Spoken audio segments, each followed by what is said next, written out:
What's going on, Husker fan? This is Ethan Weiss. This is 4 Hours to Lincoln, another edition. Busy week in the world of Husker athletics. It has just been a roller coaster, I guess, for this winter season going on.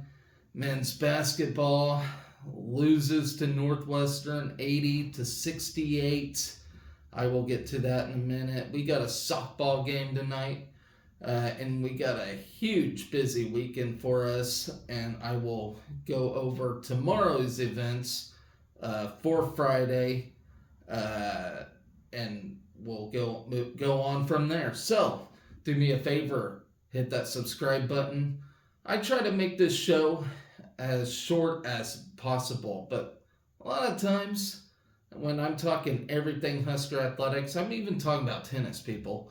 I go from football, tennis, softball, cross country. I talk about it all because I feel like these athletes deserve a lot of recognition. And I really like to talk about the achievements that the University of Nebraska Athletics has to offer, because there's a lot. And, our football's been down, and I think everybody needs cheered up with how athletics goes at Nebraska. So let's talk about men's basketball real quick. That heartbreaker to Northwestern. I'm gonna be honest. I was very hopeful, but I was kind of doubtful at the same time yesterday because I knew we had an 8 o'clock game. After a short period in between the Illinois game and Northwestern, it was just it was a challenge for sure to achieve a victory there in Evanston. It was a brutal sight to see, to say the least. The guys just looked tired. I don't question them playing hard. I think they played plenty hard. And at times I think they tried too hard, but I do see fatigue in them, especially travel fatigue. And, after the Illinois game, the guys chose and elected to go home, and so they can do their rest there and whatnot. But I really think they should have just stayed in Illinois. But that's just my opinion. They do fly there, and I guess it's only an hour flight, so I don't know it, but they just look dog tired. Now I will say the Big Ten did not do us any favors at all this season as far as between games. I mean, I get it, it's basketball. There are multiple games played within a week, but look, I think we got the short end of the stick on that. And we don't really get a bye week till like at the very end of the season. So while other teams actually get to rest and recuperate and train for their next opponent, we have to play our game, rest for a little bit, then prepare, and it's just a mess. And I know we're not the only ones, but we don't really do anything. And a lot of the road game woes is due to that. And I don't think a lot of people understand all the work that's put in between games when you have to, plus these guys got homework. They go to school, they got homework. I would think, I don't know, maybe some people do homework for them, but I don't know. I couldn't tell you that. But, they got that. They got school lives. They got personal lives. They got basketball life, and they have to cram so much in at a time. And, with very short time in between games. We've been doing that for all season. Like there was hardly any time for a break for this team, so when they're on the road, they're tired, they're fatigued. Plus, you had an 8 o'clock game. I'm not trying to make excuses for a loss, but I also understand. Uh, and I hope you guys kind of understand too. I no doubt believe they'll come back and when's their next game? Um, they'll come back for their next game to take on Michigan. Uh, be a 5:30 game, and actually that's on Saturday. So we get a break for Michigan, and I no doubt believe we'll go and have a great, excellent performance against them this time around, especially since it is Michigan. Even though Michigan just came off a huge win against Wisconsin themselves at home. So, teams like Wisconsin are losing to teams like Michigan at home. So, we're not the only ones losing on the road as well. So, everybody dooming and glooming this team, relax. We're going to make the NCAA tournament. And who knows how that's going to go. I bet there's going to be multiple upsets in this thing. And if we're put in as an 11 seed, I kind of like that, to be real. Because you just don't know what you're going to get. So if we're put in as an 11 seed, so be it. I'm not really worried about that. I think that's actually a good news for us. I think that's a good chance. Now, for our last seed, our chances are very slim because 16 seeds hardly ever beat 1 seeds, even though it's starting to become a more common thing. But enough of seeding and tournament stuff. Let's talk about the good. Juwan Gary did have 15 points in this game, which was a team high. Yes, it ain't a whole lot, but we did play as a group, an overall group. CJ Wilcher was silent, though. He made some good play, but for the most part, he was silent. Juwan Gary was the guy tonight. And it seems like we kind of rotate on guys on who's the main man for the night, which is a good problem because that shows we got depth and we got shooters. We got multiple shooters. It could be a good problem. Gary scored 13 of his 15 points in the first half, but it was not enough. And that's the other thing. The first half was all Northwestern. They just absolutely destroyed us. I think they were up by more than 20 in the first half. But we came out second half and made it a game. But it just wasn't enough. I mean, Northwestern did just enough in that first half to keep us out of it. We were within 10, though. But, yeah, you could just see the fatigue. We just did not look great, But that has been the story for almost every team on the road this year. So we're just not the only ones. It'll be great, though, if we could steal a road win. I mean, heaven forbid. Bryce Williams had a pretty decent night too. He had 13 points and 10 rebounds, while Jamarcus Lawrence and Keisei Tominaga added 12 and 11 respectively. We're now 16 and 8, 6 and 7 in Big Ten play, which we're still in the Big Ten tournament, so that we got that going for us. We shot 45%, went 18-22 from the foul line, 17 turnovers, though. That was one thing we did not do well. We turned the ball over so many times, and multiple times it was self-inflicted. And again, that's a sign of fatigue, especially travel fatigue. I mean, these guys are on the road a lot in a short amount of time. That they are, and that's why I really just believe we should have stayed in Lincoln or in Illinois, in between the Illinois and Northwestern game, especially since we had a late game in Evanston. I mean, I just don't see why, but I don't call the shots, so that's. That could very well have been a team decision as well. So, better luck next time is all I can say. We still beat Northwestern earlier this year, so we're 1-1. It's always great to if you lose, you can't beat an opponent, at least make it even. So we made it even. They made it even last night. What more can I say? And that's another thing. Northwestern, they just would not stop making threes. They had a flurry of them. 8 of 16 from beyond the arc, including 4 of 5 from Boo Booey. Boo Booey had a great night. He had just an absolute beast of a night. So a lot of credit to Boo Booey in this game too. That's another thing. I'm not doubting Northwestern. Northwestern's a giant killer too.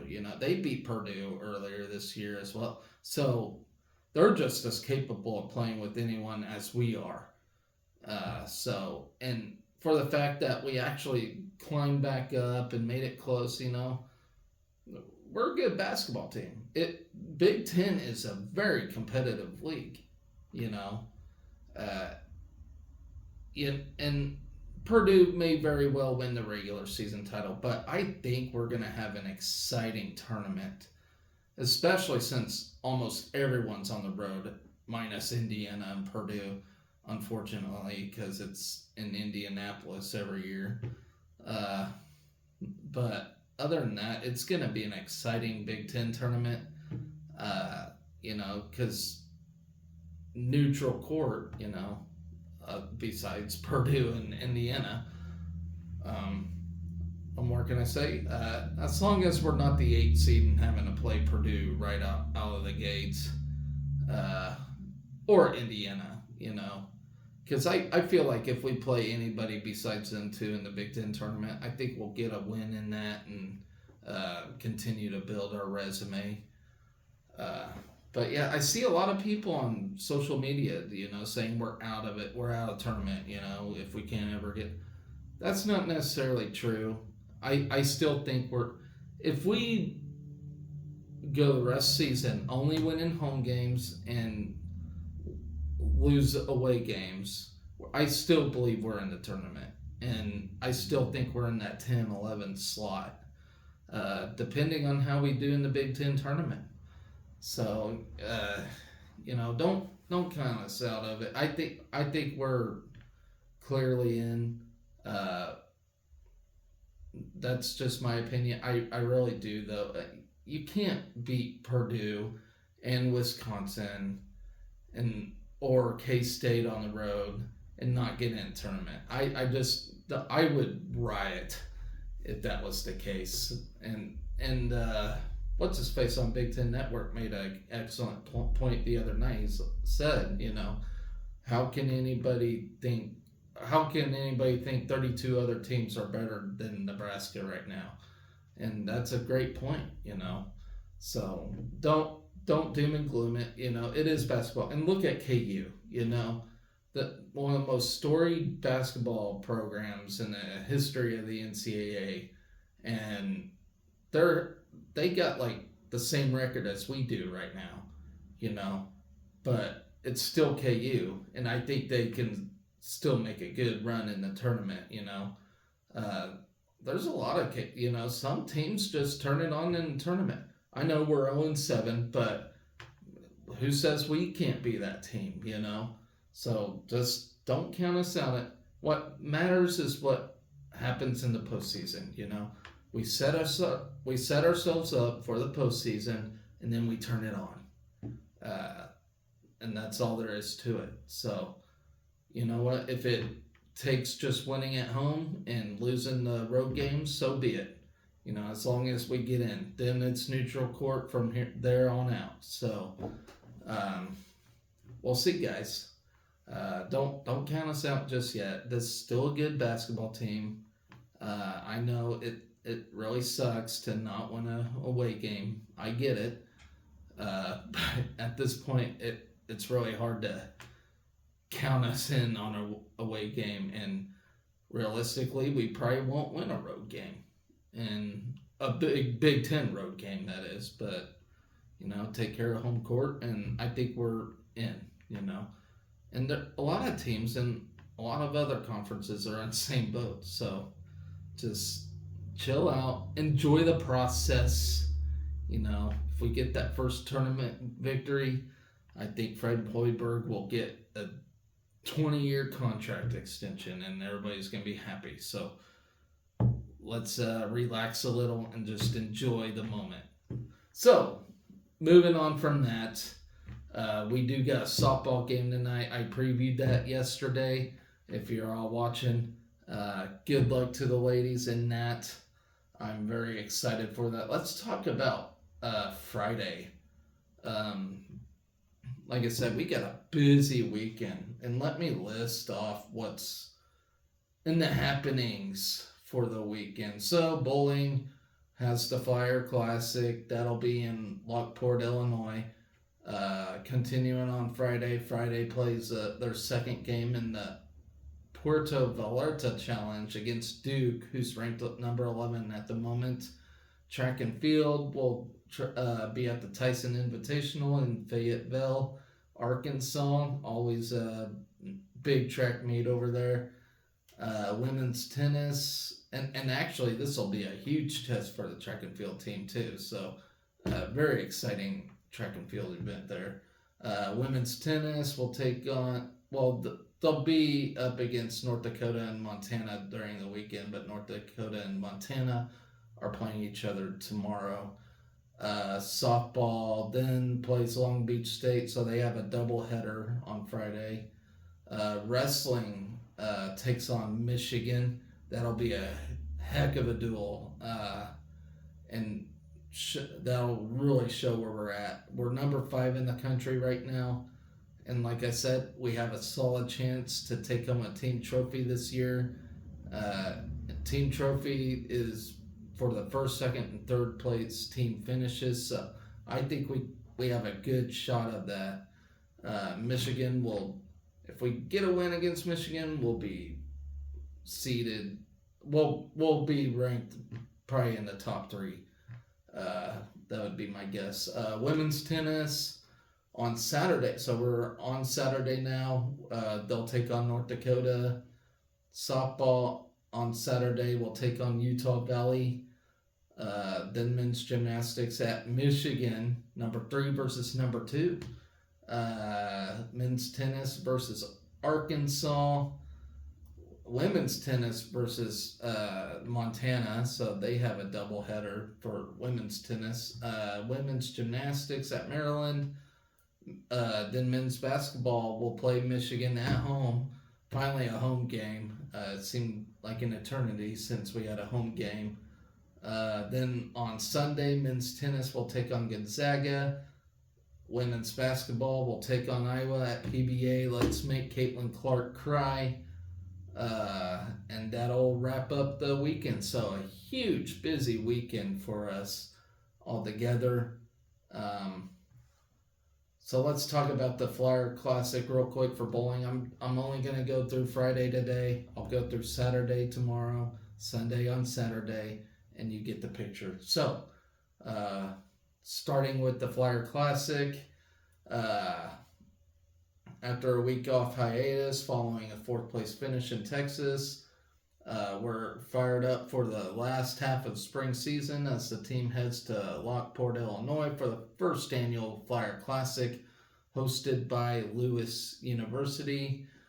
Action is set to begin at 10:35 Central Time, and it'll go on through Sunday at the Strike and Spare 2 Bowl. Despite not closing the door yet on the tournament titles, the Huskers have been strong this season with numerous all-tournament team finishes and an overall record of 52-25. Big Red is hungry for its first title of the season as only 3 regular season events remain. Senior Kayla Verstraete has proven to be a force this semester, with her most recent victory at the tournament MVP as the tournament MVP at the Prairie View A&M Invite with a 1,418 total pinfall. Alongside the Huskers, Lewis will host a massive 21-team field competing for the title. The tournament will feature 10 of the top 25 NTCA nationally ranked teams in the country. 4 of them residing in the top 15, including us. Then you have number 10 Maryville, number 11 Sam Houston, number 12 Tulane, number 16 Wisconsin Whitewater, number 17 Sacred Heart, number 18 Newman, and that's actually my back door in Wichita. Newman is, so good luck to them as well.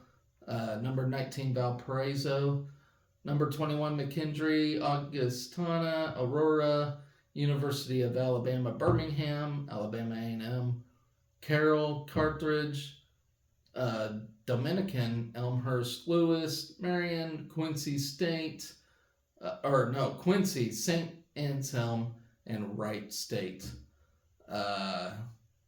The combined results will seed each team for Sunday's championship bracket. To conclude the tournament, each team will compete in 3 matches of best 4 of 7 Baker games for final placements and awards beginning at 8:25 a.m. Central Time.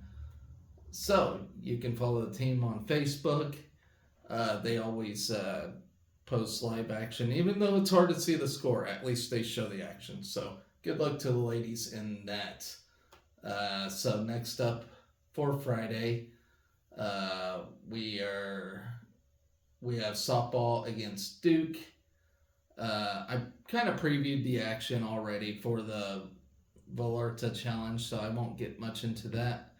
As you know, we got 2 ranked teams in this thing, so we get tested mightily early for softball. Track and field, like I said, at the Tyson Invitational, it's a big one, and that will be on SEC Network, actually. Even though I work, I won't be able to watch the action myself, so, but I will try to keep tabs on that. Women's tennis, I will get to that here in a minute. Of course, I mentioned softball against Long Beach State. Let's preview the wrestling duel against Michigan. And this will be at home. Thankfully, it seemed like an eternity since wrestling's been at home. Let's see.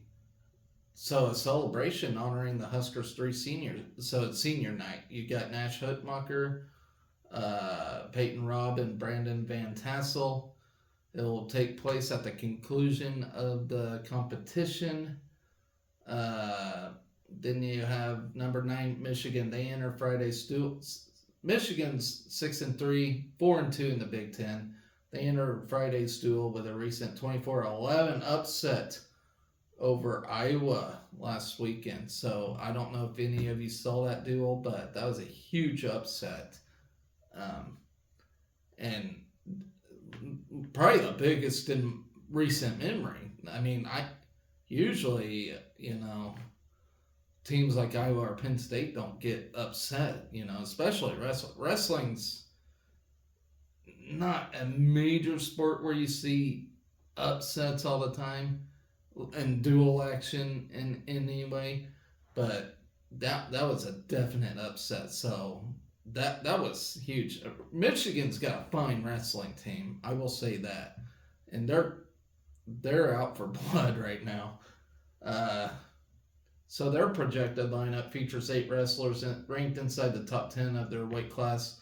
So you got number 6, Michael D. Augustano. At 125, Caleb Smith's got a task ahead of him. If Caleb Smith can win that one, though, that'd be huge, huge resume builder for him as far as seeding goes. Let's see. You have number 3, Dylan Raggedson at 133. At 141, Sergio Limley. That's at 141 pounds. 149 pounds, it's going to be a big one. Number 1, Ridge Lovett up against Austin Gomez, who's ranked number 6 in the country at 149 pounds. Gonna be a fantastic matchup. Will Luan at 157 pounds, ranked number 10 in the country. Cameron Amin, and his last name says it all. He is a mean sucker. for sure, at 165 pounds. Shane Griffith at 174 pounds, number 3 in the country, just phenomenal. And then Lucas Davison at heavyweight, ranked number 6 in the country. Are we going to throw Nash in at that? I don't know. But can you imagine if Nash pulled that off? I'll say this, though, about Nash. He gets gas very quickly, rather quickly. I don't know if he would be ready for this one. I would say you'd have to throw in Harley. But I don't know. We'll see what Mark Manning does. I don't know if he's going with the popular vote or what, but I would have to think you'd throw in Harley, the guy who, in my opinion, is better, but I don't know how the wrestling room goes, so I don't know. That's going to be a crazy one. All I can say is we have to be ready for this one. Michigan's got a tough lineup waiting on us. I mean, they are a phenomenal team. I don't know what else to say. They're a good-looking team. Competition will be fierce as 4 of the 10 bouts potentially feature top 15 matchups. 9 Huskers enter weekend ranked, and of course led by Ridge Lovett at 149 pounds, who's number 1. Lenny Pinto ranked number 3 so far. He's been consistently number 3 for most of the season at 184 pounds. Brock Hardy, he's actually been wrestling really well, so huge matchup for Brock Hardy as well. Peyton Robb, yeah, he better be. I hope he's ready for this one. The group does boast a collective 62-13 record with all the guys I just mentioned, and has scored 125 dual points for the Big Red this season. We do lead the all-time series 9-6, dating back to 1942. But recently, Michigan's one of them teams. They're just climbing up there. Let's see. I don't know if I got much more to say about this, but it's going to be a heck of a duel. I mean, I would think Ridge Lovett will do what Ridge Lovett does and get a bonus point victory against Austin Gomez, but I don't know. Austin Gomez is phenomenal, and he's 5-0 himself. He actually just came back from an injury, so he's but he came back with a vengeance, that's for sure. So that's going to be an intriguing matchup, to say the least. The other intriguing matchup, Brock Hardy and Sergio Lindley, that one's going to be a feisty matchup, to say the least. Man, I mean, Harley Andrews is 10-9 on the season, but I really think was turning the corner. And I don't know, that's my eye test. I really thought he was turning the corner. So I don't know if we're going to throw him in over Nash. I really don't know.